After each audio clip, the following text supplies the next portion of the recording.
Bienvenue et bonjour à tous et à toutes. Encore, je reviens, c'est Didier d'Idées sans frontières.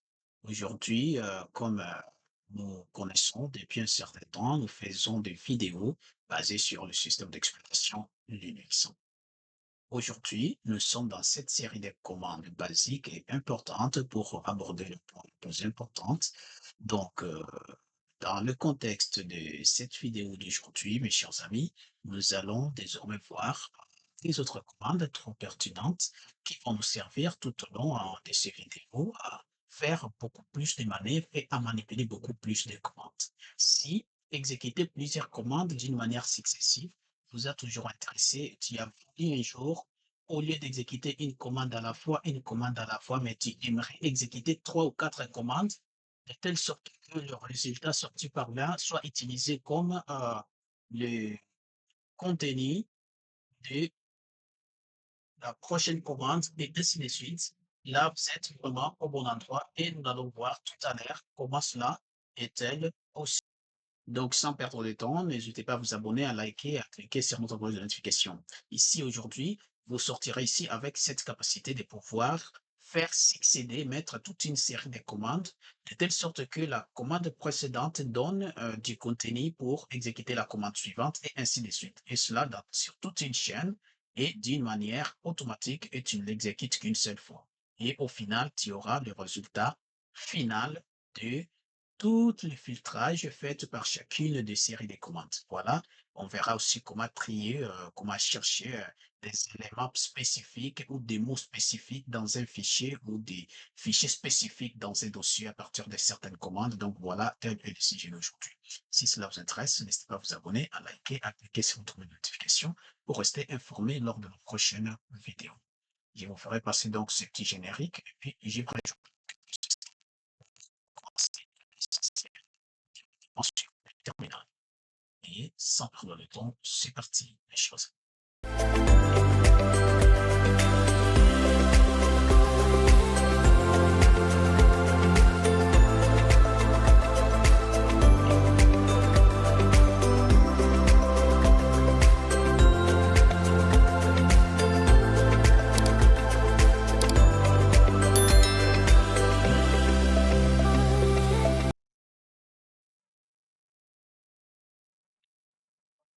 Et voilà, c'est parti. Aujourd'hui, comme nous vous avons dit, nous allons maintenant voir l'outil le plus important dans les commandes sur Linux.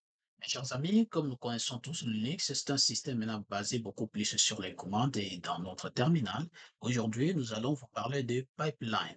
Pipeline, il est représenté par cette barre verticale. Je pense que vous l'avez tous dans sur vos claviers. Juste, il suffit de le taper. C'est celui-ci que nous appelons le pipeline. Ce qui fera aussi par exemple, le PowerShell en Windows, vous allez aussi voir la présence, vous verrez aussi la présence de ces pipelines. Ils jouent exactement le même rôle qu'en Windows avec PowerShell, tout comme en Linux avec les commandes ou avec Bash. Donc ici, cette commande-là, cet outil-ci, le pipeline, il sert juste de chaînage de commandes. C'est celui-ci qui nous permet d'enchaîner plusieurs commandes. Donc, mettre une commande à la suite de l'autre de telle sorte que les résultats produits par l'un sera utilisé comme les données ou le paramètre de la commande suivante. Là, on vous donne un exemple. Ici, sa syntaxe est de telle sorte qu'on aura par exemple commande 1, pipeline, commande D. De telle sorte que le système va commencer par exécuter la commande 1. Maintenant, la sortie de la commande 1 seront utilisées comme le paramètre de la commande 2. Et si il y a une commande 3, ça va être pareil. Donc, voilà l'outil que nous allons utiliser si on veut enchaîner ou filtrer les contenus à partir de plusieurs commandes successives et ainsi de suite. Là, on utiliserait le pipeline. Je montre un exemple. Ici, il y avait par exemple 5 plus 5, c'était la première commande, il sort 10. Tu mets pipeline, tu divises ça par D, il donne encore 5. Encore, tu mets pipeline, tu fais moins 3, il donne D, et ainsi de suite jusqu'à la fin. Voilà comment fonctionnerait Pipeline avec une série de commandes. Donc, il va prendre la commande d'ici, la sortie de la commande 1, il va la donner comme, comme contenu ou donner du paramètre de la commande 2 et ainsi de suite jusqu'à la fin. Maintenant, à quoi servirait cela, mes chers amis? Cela juste vous permet, sans prendre de temps, de combiner plusieurs commandes, comme on l'avait dit. Mais il faut savoir, il y a aussi une remarque que je vous ai donnée. Ce n'est pas toutes les commandes qui peuvent prendre directement les données de sortie standard d'une commande précédente. Il y a certaines commandes, si vous les faites succéder comme ça, ils ne prennent automatiquement pas les valeurs des commandes précédentes. Pour que la commande suivante puisse prendre la valeur de la commande, considérer les valeurs sorties par la commande 1, pour certaines commandes, bien sûr, il va falloir utiliser une autre commande supplémentaire entre le pipeline et la commande suivante si celle-ci ne peut pas prendre automatiquement la sortie de la commande 1, c'est xart. Cette commande-ci, dès que tu le mets juste entre le pipeline et la commande D, il permet à la commande 2, qui ne prend pas automatiquement les données de la sortie standard, de le prendre à partir de Xarc et de les utiliser comme le paramètre de son exécution. Voilà, on va voir tout ça dans les commentaires tout de suite. Ça, c'est de la première commande. Et nous allons voir aussi, après le pipeline, nous allons voir grep. Et déjà, la commande grep, à quoi elle nous sert cette commande-ci? La commande grep, c'est la commande qui nous permet en Linux de chercher les lignes correspondant à un motif dans un ou plusieurs fichiers. Qu'est-ce que ça veut dire? Cela veut dire que, par exemple, je peux avoir un ou plusieurs fichiers dans mon système, mais moi, je cherche juste quelque chose, par exemple, comme Paul. Donc, je vais chercher le motif Paul. Donc, dans tous les fichiers de mon système, je vais obtenir toutes les lignes qui contiennent le mot Paul. Qu'est-ce que tu fais? C'est à ce moment-là où on utilise la commande grep pour essayer de chercher. J'ai un fichier qui s'appelle fichier 1. Il y a il y a des milliers de personnes, des noms, et moi, je vais juste chercher le nom Paul pour savoir il y a combien de Paul.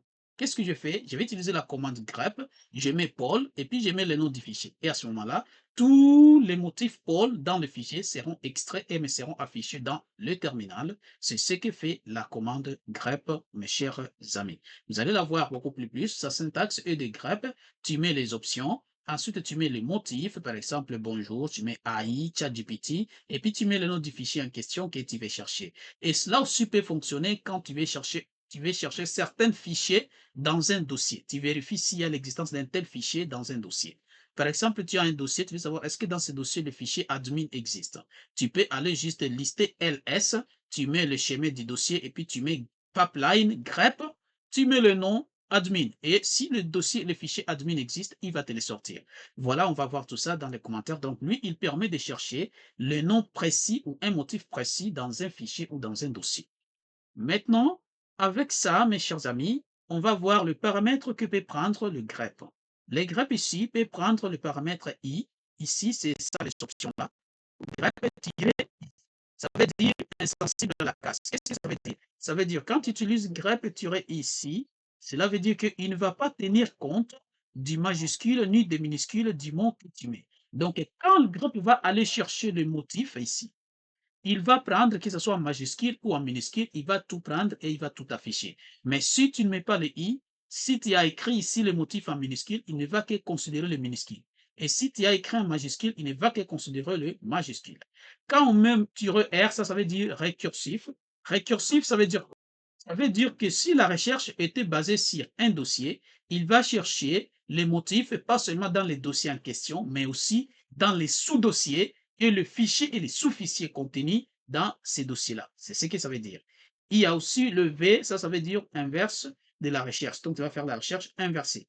OK, donc tu vas inverser ta recherche. Il y a aussi C pour compter les occurrences. Donc, il va compter même le nombre de caractères s'ils sont pareils. Donc, voilà ce que cette commande-là va faire. Et pour ne pas aller beaucoup plus loin avec cette explication, on a juste vu des commandes. Ici, nous avons vu d'abord le pipeline qui va nous servir d'exécuter en chaîne plusieurs commandes. Et il y a aussi grep qui va nous permettre de chercher certains mots, certains patterns, certains motifs dans des fichiers ou dans le répertoire. Voilà, et nous nous dirigeons directement vers le terminal de notre machine Ubuntu pour voir comment cela est possible, mes chers amis. C'est parti, on y va. Et voilà, nous y sommes, mes chers amis, sur notre terminal. Ici, nous allons voir comment utiliser ces commandes-là et ces outils-là. D'abord, nous commençons par la commande grep et puis on va finir par l'outil pipeline. Nous avons ici, d'abord, je vais faire ls pour lister les contenus de mes fichiers. Voilà les contenus que j'ai dans mon dossier. Avec toutes ces choses-là, je vais vous montrer maintenant comment on peut faire si on voulait utiliser, par exemple, la commande grep. Ici, nous avons plusieurs fichiers. Nous avons fichier 1, fichier 2, fichier 3, fichier 4. La première chose que je vais faire, je vais aller juste ici. Je vais essayer d'ouvrir, par exemple, le fichier rapport 2. On va voir. On ouvre ce fichier ici. Ah, OK, il demande mot de passe. Et là, comme vous pouvez voir, nous avons pas mal de choses ici, pas mal de choses. Et qu'est-ce que moi je vais faire? Par exemple, ici, comme vous pouvez voir, il y a le terme analyse, il y a le terme chat GPT, comme ça, écrit comme ça. Et si j'ai copié ça, par exemple, je pense qu'il est partout, il est partout, il est partout, lui. Je pense que si on fait ça, on aura pas mal de lignes qui auront exactement la même chose. Et si on met OpenAI, on va voir aussi ce que ça pourra donner. Je prends par exemple ça, je copie ça. Voyons maintenant ce que fait la commande grep. Ici, je peux juste faire grep comme je suis ici dans le fichier, qu'est-ce que je vais faire ensuite? Comme on avait dit, là, je ne fais pas l'unanimité des majuscules ou des minuscules. Je vais juste garder ça simple. Je fais grep. Et qu'est-ce que je vais faire? Je vais mettre mon motif entre guillemets, comme ça. Et je vais essayer de coller ce que j'avais copié. C'est ça. J'essaie de mettre ça entre guillemets. On est là. Et puis, je mets le nom du fichier. C'était rapport D. Rapport D.txt. Voilà. Ici, quand on fait ça, regarde, il nous liste tous les contenus et il nous met en rouge toutes les lignes ou toutes les contenus, toutes les parties où se trouve OpenAI que nous avons mis. Voilà, là, il s'agissait juste de chercher un motif particulier dans un fichier ou dans un dossier, mes chers amis. Et aussi, je peux mettre, par exemple, ChatGPT en majuscule. Vous voyez maintenant la différence. Chat, ça commence comme ça, chat, GPT, comme ça. Et quand je fais ça, regarde, on voit partout tous les patterns de chat GPT. Maintenant, essayons maintenant de changer juste le pattern et on va voir. Comme chat GPT est écrit de cette sorte-là, essayons juste de changer ça avec minuscule ici, GPT. Et on va voir qu'est-ce qu'on va trouver. On remarque que rien ne sort. Pour dire que là, il respecte ce qu'on appelle la casse. Donc, le minuscule avec le minuscule, le majuscule avec le majuscule. Les chat GPT que nous avons, le GPT est en majuscule, c'est pourquoi il ne l'a pas trouvé. Mais si on mettait la même commande, puis on fait, par exemple, tirer, ouf, grep, et puis on fait tirer i, de toute façon, là, comme vous pouvez le voir, il trouve exactement la même chose. Voilà ce que fait ce paramètre-là. Et pour aller beaucoup plus loin, vous pouvez continuer à vous exercer en utilisant chaque paramètre, en vérifiant pour voir ce qu'il fait exactement. Maintenant aussi, ici, je vais aussi changer là, et puis je vais mettre un C minuscule et j'enlève mon I. Qu'est-ce que ça donne ça? On fait ça, on ne trouve rien non plus. Cela veut dire qu'il n'y a absolument rien dans ChatGPT dans la ligne qui est minuscule. Même si on mettait par exemple un C majuscule, qu'est-ce que ça donnerait? Un C majuscule, on cherche non plus. Voilà comment fonctionnerait la commande grep. Maintenant, voyons maintenant pipeline. Que faire le pipeline? Ça, il faut savoir quelque chose. Par exemple, je vais vous montrer un exemple. Ici, nous avons notre dossier qui est là. J'ai fait ça pour que vous voyez. Ici, nous avons plusieurs fichiers ici. Maintenant, qu'est-ce que moi je vais faire? Je vais faire ls et puis je vais dire que je vais lister les contenus. Je mets point, c'est-à-dire les dossiers actuels. Et puis je mets pipeline. Qu'est-ce que ça veut dire? Si je mets ls point, cela veut dire qu'il doit m'afficher tous ces contenus-là. C'est ça la sortie. Et puis je mets pipeline, grep. Je lui dis maintenant de cibler tout ce qui contient, par exemple, un rapport. Voilà, regardez maintenant ce que ça va donner. Et quand je fais ça, qu'est-ce qu'il me sort? Il a d'abord fait la commande ls. Si je fais ça, ls. Ici en bas, vous allez voir qu'est-ce que ça donne. ls. Affiche exactement ça. C'est la même chose. Mais en utilisant grep, c'est-à-dire il va prendre tous ces contenus ici. Et puis dans ces contenus, il va filtrer tout le nom-là qui commence par rapport et qui ont d'autres choses. Ça peut avoir, mais si seulement il y a la présence du mot rapport, il va récupérer ça. Et on a vu qu'est-ce qu'il a fait. Il nous a pris le fichier rapport 1, rapport 2, rapport 3, rapport 4. Et là, on a compris qu'on a 4 fichiers rapports juste à partir de ça. On peut exactement faire la même chose en prenant juste aussi fichier. Et vous allez voir cette fois-ci, ça sera maintenant le fichier qui va nous prendre. Et là, tu vois, il nous prend aussi fichier 1 et fichier 2. Voilà comment fonctionnerait la commande grep et comment fonctionnent les pipelines. Donc, il prend la sortie de la commande 1 et il l'utilise pour la commande D. Voilà, ça faisait vraiment partie de ce que j'avais à vous dire pour cette partie-là. Maintenant, qu'est-ce que moi je peux vous donner comme remarque sur ces sujets-là, mes chers amis? Parce qu'il est très important de les comprendre.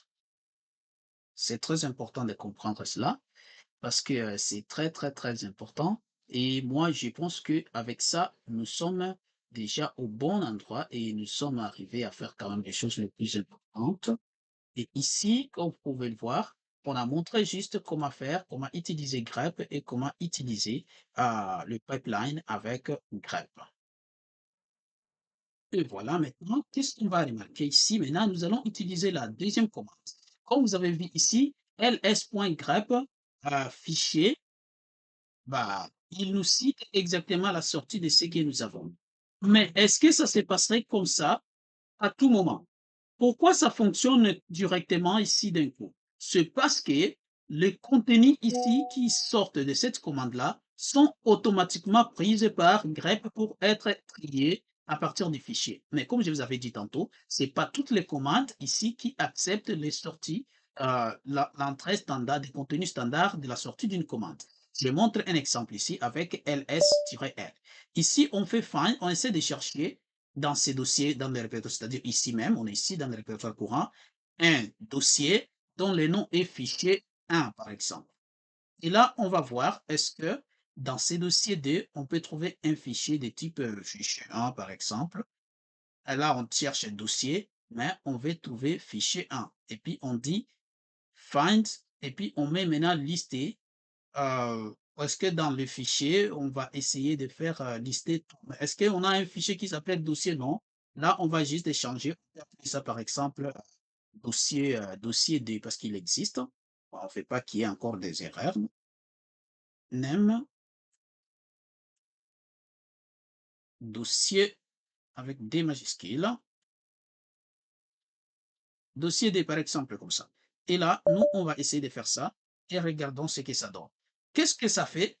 Au lieu que ça nous affiche les contenus des dossiers ici, il nous affiche tout ça, mais d'une manière détaillée parce qu'il y a le paramètre L là. Et ça ne change rien. Qu'est-ce que ça montre cela? Ça montre que cette commande n'est pas tout simplement pas en charge les contenus de la commande filtrée ici, de la commande ici. Parce qu'on va regarder que fait la commande déjà avant d'aller beaucoup plus loin. Ici, qu'est-ce qu'on fait? On fait ça, et puis on essaie de supprimer, on prend ça comme ça. Qu'est-ce qu'il nous sort? Il nous sort juste le dossier. Et nous, qu'est-ce qu'on veut? On veut maintenant lister les contenus du dossier ici. Donc, on veut lister les contenus du dossier. Mais à chaque fois, quand on exécute, on trouve que au lieu de nous lister les contenus du dossier d'une manière détaillée, lui, il nous liste plutôt les contenus de notre répertoire personnel, Jesh. Et ça, c'est inacceptable.